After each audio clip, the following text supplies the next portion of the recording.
Welcome to Introductory Chemistry with Dr. H. This is a video about the properties of solutions, particularly the colligative properties of solutions, and this is a video about osmotic pressure. So initially I'm going to talk about this colligative property, and then we're going to talk about how to calculate the osmotic pressure of a solution.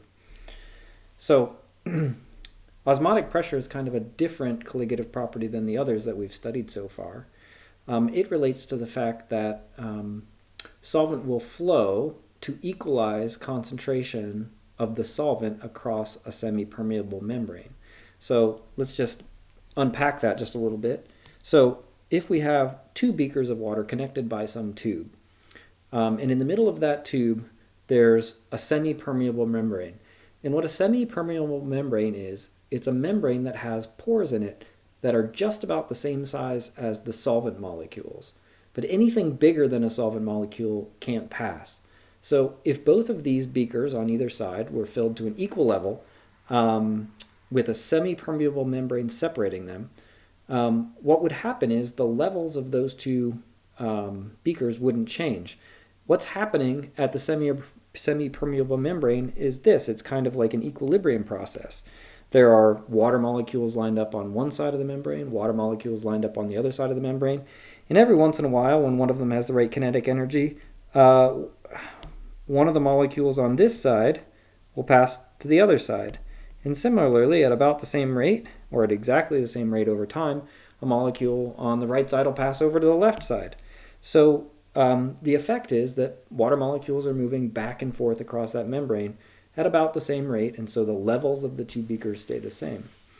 The colligative property comes into play when you dissolve some solute that is large enough that it can no longer pass through that membrane. So let's kind of draw what that would look like. Let's say we've got some bigger solute molecules that we've introduced here.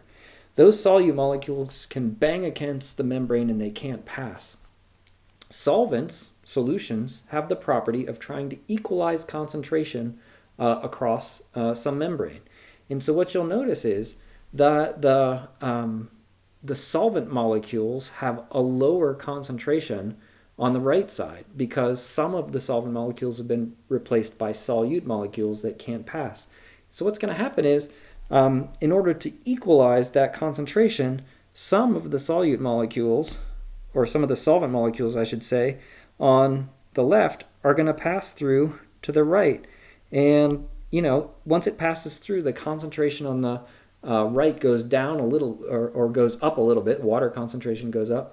But it's still not as high as the concentration on the left. And so other molecules are going to pass through. And so what's going to happen is you're slowly going to dilute the solute on the right side or increase the concentration of the solvent. But that concentration of the solvent is never going to reach the concentration of the solvent that's on the left. It's always going to be a lower concentration because of those solute molecules. So what happens is a net flow of solvent from the left beaker to the right beaker. And so slowly over time, as this process happens, the beaker on the left is going to see the level of solution in that side rise up, and the beaker on the right is going to see the level of solution on the left side go down as solvent molecules pass through that membrane in a way that's not an equilibrium. It's moving sort of toward the side that has a lower concentration of solvent. Now, eventually, there's going to be a difference right in these levels, and so gravity is going to be pulling this side down with more force because there's a difference in heights of these two solvents, and eventually those two levels will stop. This sort of one-directional flow can't continue to push. That level of push to push the solvent up on the right relative to the left is called the osmotic pressure. You can measure the pressure of that solution. So if you wanted to do that, you would have to have some device. You'd have to cap this, and you'd have to measure the pressure that was building up on the left side. That is known as the osmotic pressure. How much pressure that solution will produce. If you have a semi-permeable membrane with a solute on one side and no solute on another. So that's the process of generating osmotic pressure through this colligative property. How can we calculate it? The calculation of osmotic pressure is pretty simple. It's related to, so pi is the symbol that we use for osmotic pressure. It's related to the molar concentration. So now we're talking about molarity, moles per liter, right? That's the unit. So it's moles per volume of liter rather than molal, right? Moles per kilogram. This is moles per liter. So it's the molarity of the solution, and so that's the molarity of sort of all the things that are dissolved. So it's the identity of the things that are dissolved doesn't matter. It's how many particles are dissolved. So the moles of things that are dissolved divided by the volume times the gas constant, which is has many different units, but for this case you need the gas constant 0.0821 liter atmospheres per mole Kelvin. And you can see this is a pressure, so that atmospheres is, that's where the atmospheres comes from.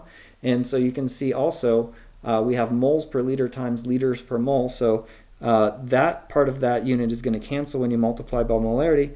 And then it also depends on the temperature. So when you multiply R by the temperature in Kelvin, you're left with a unit of atmospheres. That's how we get the pressure for osmotic pressure. So if you want to calculate an osmotic pressure, figure out the molarity of all of the things that are dissolved in that solution, multiply it by R and temperature in Kelvin, and that will give you a sense of this upward pressure that's experienced by some solution.